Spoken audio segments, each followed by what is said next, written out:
Hello, and welcome to the quarterly progress live stream for the Chartered Institute of Public Relations. My name is Fazana Bajwal, and we have the president-elect joining us today. Hello, Dan. Hello, how you doing? Good. Are you excited about this? Is it the first time we've done it? I am, yeah, first time. Let's see how it goes. So yeah, get your feedback in the comments. So we're happy to learn and adapt in future ones if we need to.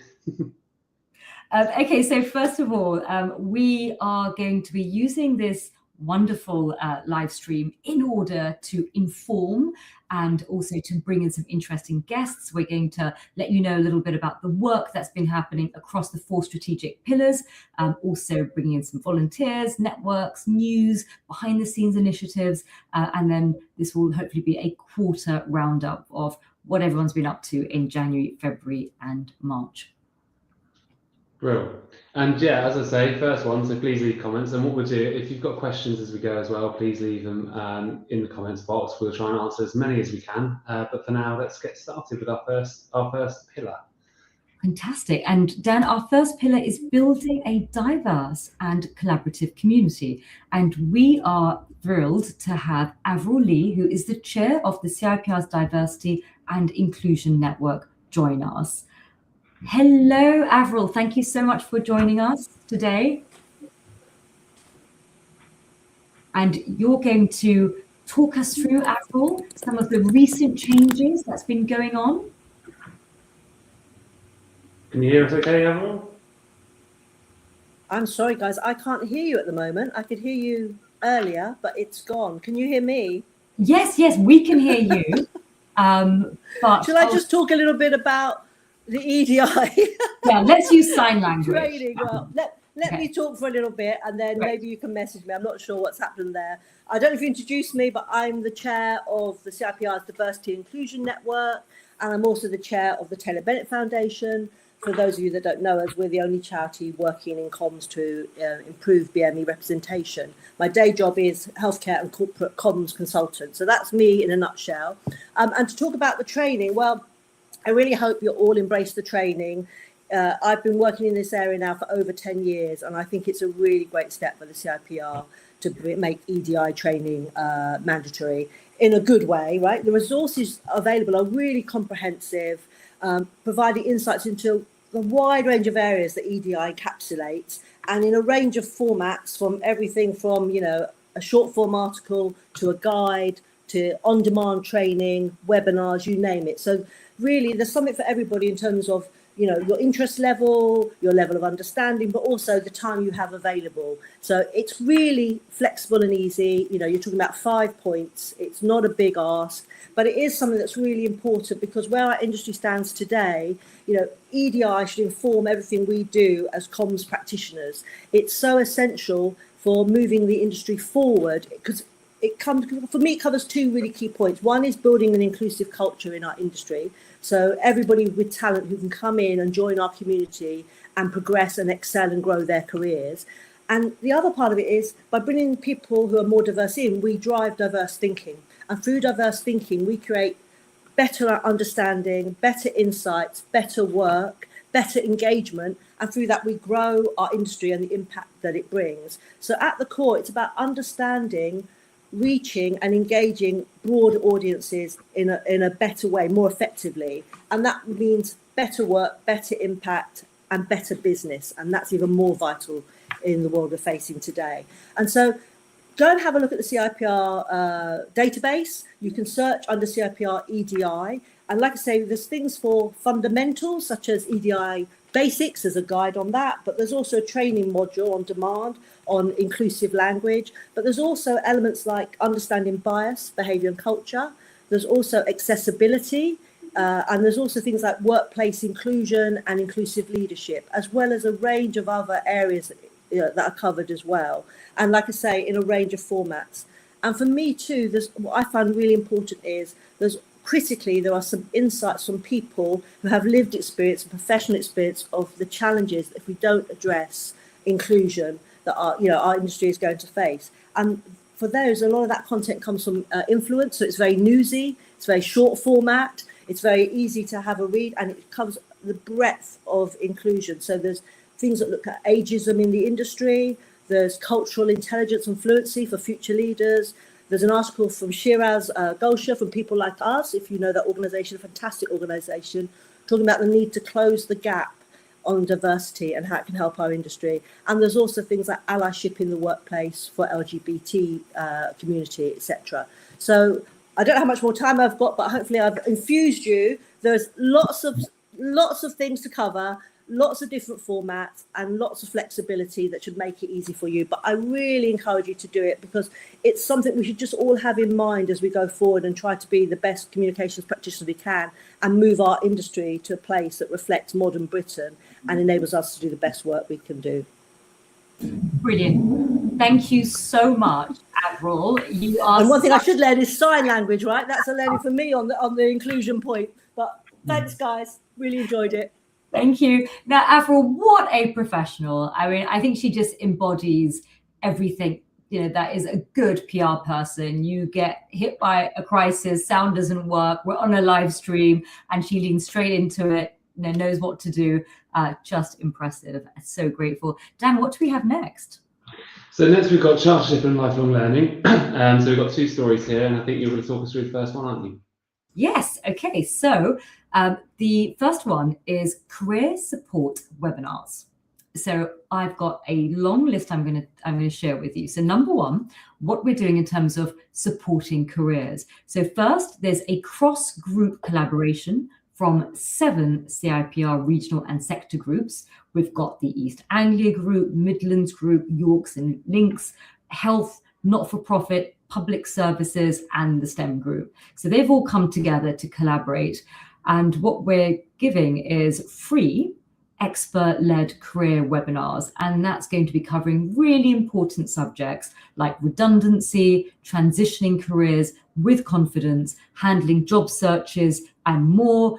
We're aware and we've got feedback from members that there's a lot of flux in the market. And so we have responded in order to ensure that we bring content to you that is timely and useful and relevant. You can find out more about it on the CIPR website. So we've got the work series page and you've got a code here. So this QR code, you know, will take you straight there. And also January's AI and recruitment session recording is also up there as well. So lots of resources for you to look at regarding work, AI and recruitment.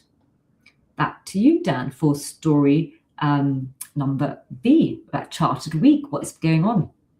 Yeah, so Chartered Week. Earlier in this year, hopefully members saw this across some of the socials and some of the member updates, but CIPR was part of the Chartered Week Alliance. So that was over 40 chartered bodies came together, so representing nearly 1.5 million professionals from multiple sectors.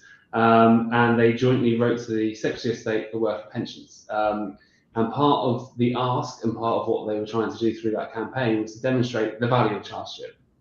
So why do we want to be chartered? What does it mean as professionals? And what does it mean for the public and the communities that we deal with? So a real effort to kind of champion chartership, which I think obviously ties in very closely to what we're trying to achieve here at CIPR and our chartership programme. We've had nearly 50 new chartered practitioners in Q1, so 48, just shy. Wow. But we're nearly there for our number 1,000.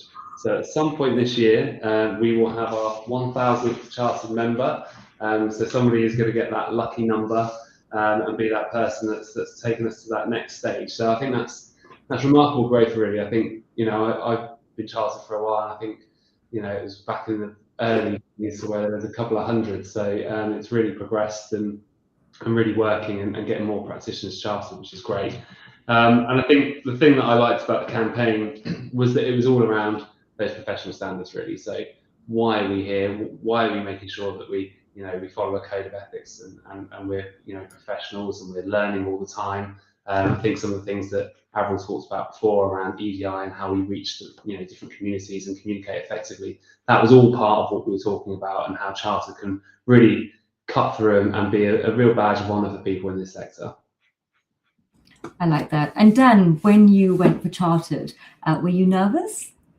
Yeah, I was nervous. I mean, you know, it's one thing. I think, you know, we deal with clients all the time, but chartership, it's your peers, right? So it's other PR people. You're being assessed. and some of it's judgment based. So, you know, there's that thing of, well, this is what I've done in the past, but what would an external person think now that they're looking back through my history? I agree. I was terrified when I did it, and afterwards, when I found out I was chartered, it gave a lot of confidence. Actually, you know, you then walk into a room, you walk into a meeting, and you know, you just think, actually, I've proved to myself and to others, and I think it's such a game changer. Did it make a big difference to you after you got chartered? Yeah, it did. I mean, I work in the built environment, and I've worked in this sector for my whole career, and you know, there's lots of chartered bodies, and I was dealing with management teams, board teams, that everyone in that room was chartered, and then you had the people that were in the kind of core services, if you like, that were also chartered, like the accountants and HR practitioners, etc. So I think having that badge as well, it was a language that the built environment is used to, and it was an expectation. It's like, well, we're all professionals, we're all you know, we're constantly learning, we're working in this way, and that expectation was there. I think that I would be the same, and why wouldn't I? So yeah, I think it really helps in my sector in particular, but I think it just helps with your, I think what I really like about it is it gets you to think about your career as a whole and what you've learned and what you still need to learn, and I think that structure around it and the structure of the assessment just gives you that moment of reflection that I think makes us all better practitioners going forward anyway. Yeah, I agree. It's helped me massively because I do a lot of work internationally, and Chartered has this incredible brand that goes beyond the UK, and it's really a global standard. So trust and credibility, I think that's what I think it gives you. A good lead now into pillar 3, which is leading practice development. Yeah, great. And we've got another great guest. So we're going to welcome Chris Tucker, who's co-chair of our CIPR Crisis Communications Network, and they are definitely one of our busy networks. So I'm sure we've got some great updates coming from Chris now. Okay, well, I can still hear you, so that's good. That's great. That's great. Chris, a massive welcome. I mean, we have just been in awe of your network, all of the webinars. It just feels so timely. And I don't think Crisis is going away anytime soon. Chris, tell us what you've been up to with the network. Well, we are now almost 5 years old, which is incredible. And the time has absolutely whizzed by. We've now got over 1,000 members in more than 40 countries. And yes, every year we have a strategy meeting, and usually, certainly in the last few years, we've said, oh, you know, we're doing an awful lot. Maybe we shouldn't do so many events. And then it's, oh, can we do one on this? Or can we do one on that? And then before we know where we are, we're almost one a month. At the moment, well, starting tomorrow, we're in AI month, when we have 3 events in the month, looking at the very topical subject of AI, particularly in terms of what it means for crisis communicators. So we'll be looking at, obviously, the future of the industry. We'll be looking at the practical tools that there are that will help crisis communicators. And one I'm particularly excited about, we've joined forces with the ESG network to look at AI and data centers, opportunity or potential crisis. That's very much news. It's all about really looking at the impact on society from an environmental point of view, as well as all the other aspects of AI. So we've got some guests from Willis Towers Watson talking about AI from an insurance and a risk point of view. We'll be looking at AI communications from an ESG point of view. So a lot happening in May. So as I say, it never works, these strategy meetings, when we say we must slow down, because we never seem to do that. And Chris, tell me, why is it so important for PR practitioners to lean into crisis? Because back in the day, it used to be something for an expert specialist, and it still is very much so. But why do you think it's important for perhaps the general practitioner to also lean into the incredible events that you're doing and the learning that you're giving?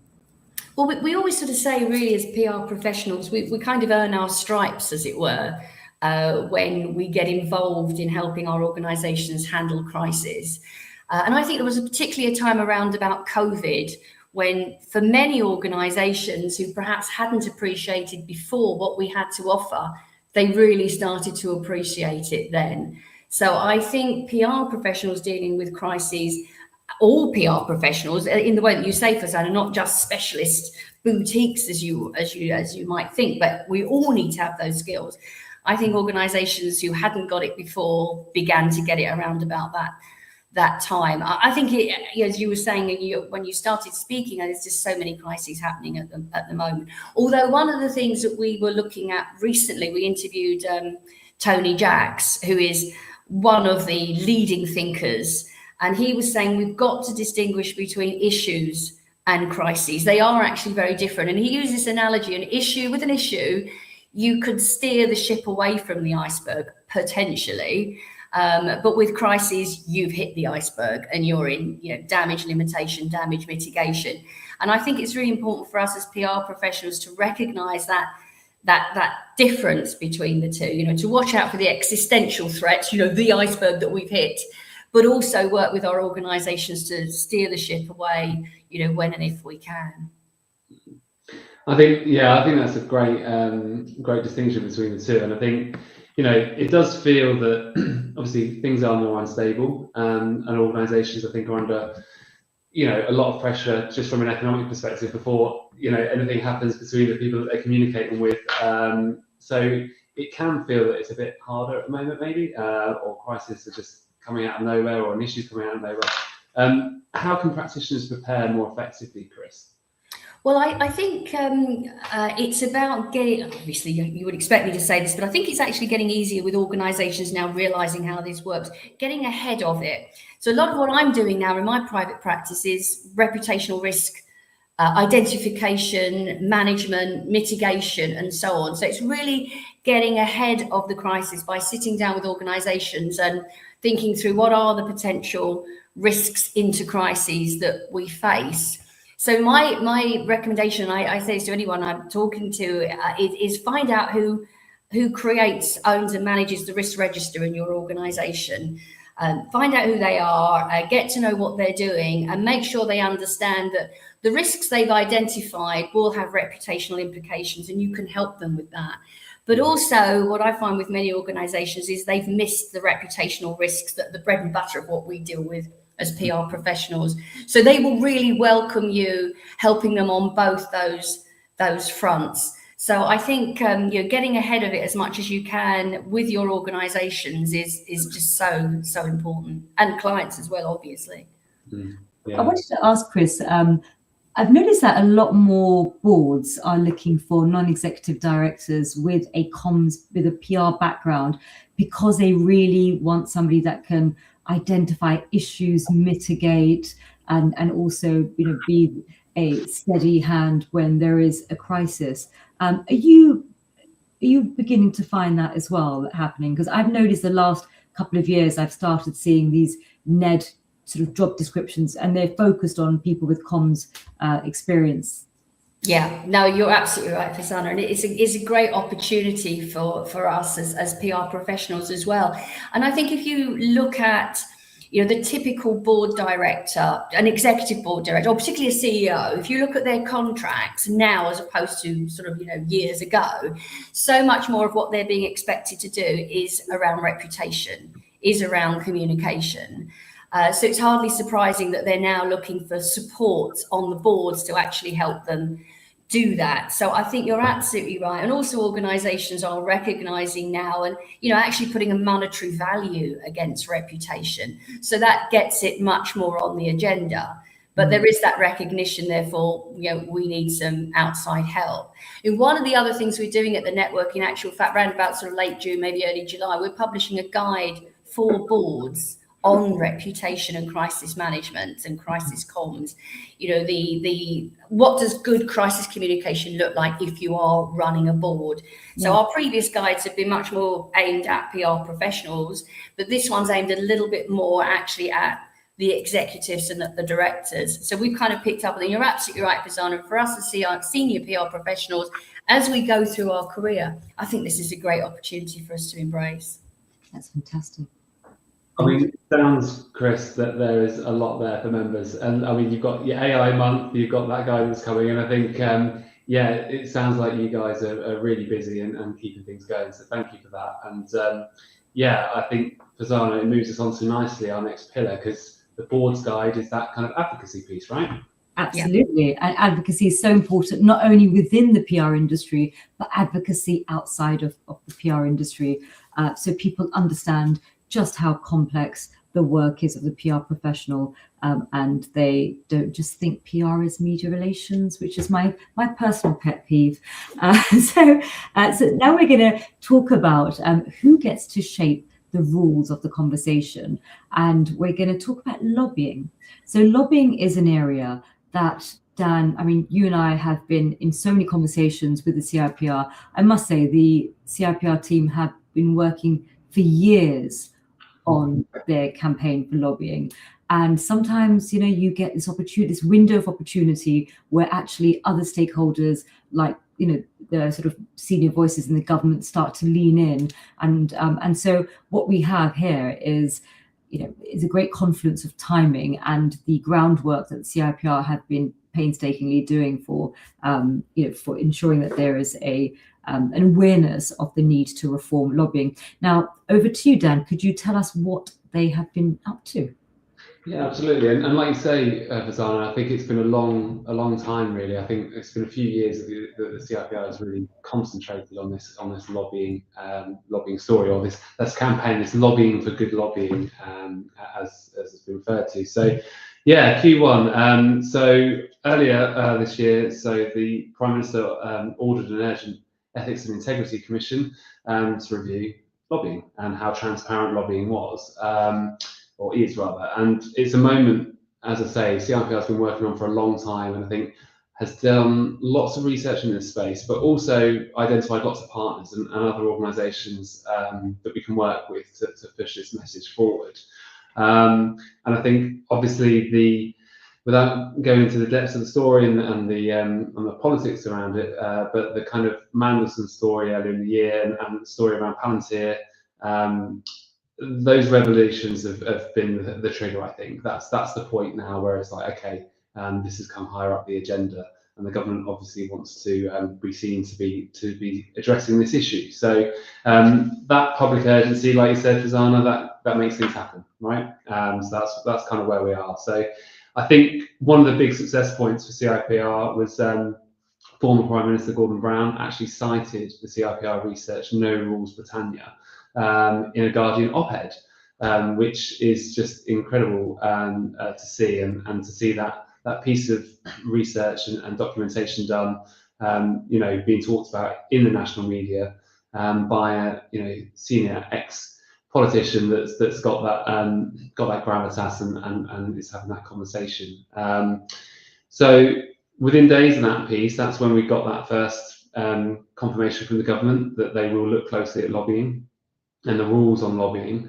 And I think what members might not know is that behind the scenes that the CIPR kind of really started to up some activity in this space as well. So they attended a APPG on anti-corruption and responsible tax with Baroness Hayter. So that was all about the current lobbying framework and where it falls short. So a good conversation, you know, to be in that room, having those discussions around, you know, where we are today and what the issues are and potentially what those solutions can be going forward.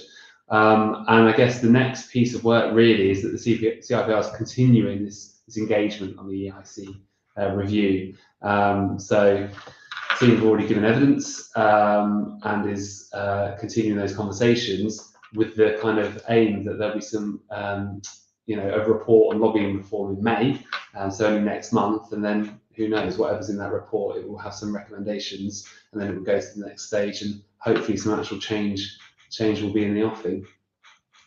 Thank you, Dan. Really important work, and it also is so important because our, you know, reminder that our chartered status is on the basis that we also work for the benefit of society. Mm-hmm. So I think that falls there really nicely. I wanted to take us to the next story, which is the relationship between journalists and PRs. And there's always been tension. And I don't know if Dan, you've seen on the news, you've had these stories where journalists have ended up writing these articles, quoting these sources, these, you know, of people that they thought were real. And it turned out that they were AI generated and completely fake. And then the journalists, they had to then obviously pull the story.